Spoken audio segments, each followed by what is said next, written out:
शिक्षा मंत्री धर्मेंद्र प्रधान ने इस्तीफा दे दिया है। नीट यूजी परीक्षा विवाद को लेकर इस वक्त की ये सबसे बड़ी खबर है। जंतर मंतर पर 36 दिनों से जारी छात्रों के आंदोलन और लगातार बढ़ते राजनीतिक दबाव के बीच केंद्रीय शिक्षा मंत्री धर्मेंद्र प्रधान ने अपने पद से इस्तीफा दे दिया है। धर्मेंद्र प्रधान ने अपना इस्तीफा सीधे प्रधानमंत्री नरेंद्र मोदी को भेज दिया है। आपको बता दें कि दिल्ली के जंतर मंतर पर छात्र संगठन और युवा पिछले 36 दिनों से लगातार धरना प्रदर्शन कर रहे थे। प्रदर्शनकारियों की शुरुआत से ही मुख्य मांग थी कि नीट पेपर लीक की नैतिक जिम्मेदारी लेते हुए शिक्षा मंत्री धर्मेंद्र प्रधान इस्तीफा दे दें, और प्रदर्शनकारी इससे कम पर मानने को बिल्कुल तैयार नहीं थे। अब आखिरकार धर्मेंद्र प्रधान ने पद छोड़ने का फैसला कर लिया है। धर्मेंद्र प्रधान ने सोशल मीडिया पर इस फैसले का ऐलान किया और अपने इस्तीफे की वजह बताते हुए देश और छात्रों के नाम एक चिट्ठी भी साझा की है। अपनी इस चिट्ठी में उन्होंने लिखा कि वो पिछले 4 दशकों यानी 40 सालों से भी ज्यादा समय से छात्रों, शिक्षकों और देश की शिक्षा व्यवस्था में सुधार के लिए समर्पित रहे हैं। उनका हमेशा से यह अटूट विश्वास रहा है कि एक मजबूत, समावेशी और दूरदर्शी शिक्षा प्रणाली ही किसी भी देश की प्रगति की असली नींव होती है। नीट परीक्षा में हुई गड़बड़ियों का जिक्र करते हुए धर्मेंद्र प्रधान ने पत्र में लिखा कि 3 मई 2026 को जब नीट यूजी की परीक्षा आयोजित की गई थी तो उसमें अनियमितताएं और गड़बड़ी की शिकायतें सामने आई थी। उन्होंने कहा कि सरकार ने इन शिकायतों पर तुरंत एक्शन लिया। मामले की गंभीरता को देखते हुए पूरी जांच सीबीआई को सौंपी गई। विवादित परीक्षा को रद्द करके दोबारा परीक्षा कराने का साहसिक फैसला लिया गया और साथ ही यह घोषणा भी की गई कि अगले साल से नीट की परीक्षा पूरी तरह से कंप्यूटर बेस्ड यानी सीबीटी मोड में ही कराई जाएगी। धर्मेंद्र प्रधान ने आगे लिखा कि देश के 20 लाख से अधिक युवाओं का भविष्य दांव पर था, इसीलिए निष्पक्ष और पारदर्शिता के साथ परीक्षा कराना उनकी सबसे बड़ी प्राथमिकता थी।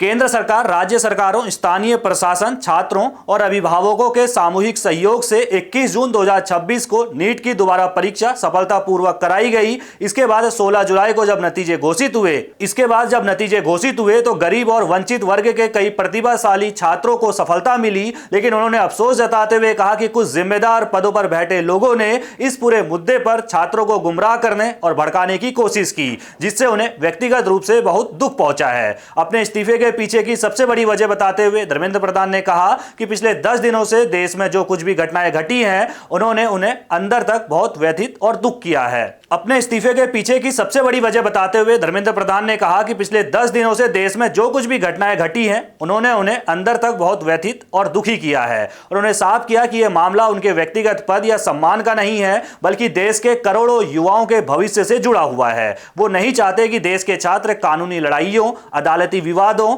और राजनीतिक खींचतान में उलझें या उनका ध्यान अपनी पढ़ाई से भटके।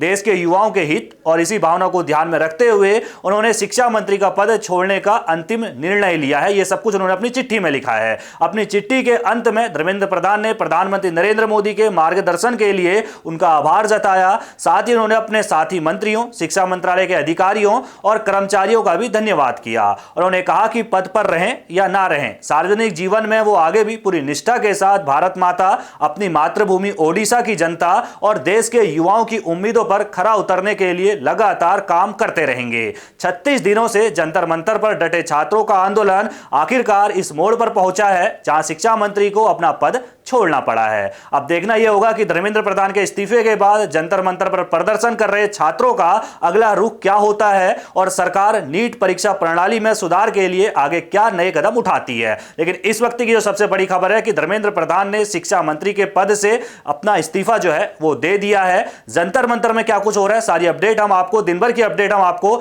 जनसत्ता पर लगातार देते रहेंगे। बाकी धर्मेंद्र प्रधान के इस्तीफे पर आपकी क्या राय है, कमेंट में अपनी राय जरूर रखिएगा। देश दुनिया की सभी खबरों को पहले पाने के लिए चैनल को सब्सक्राइब करना ना भूलिएगा।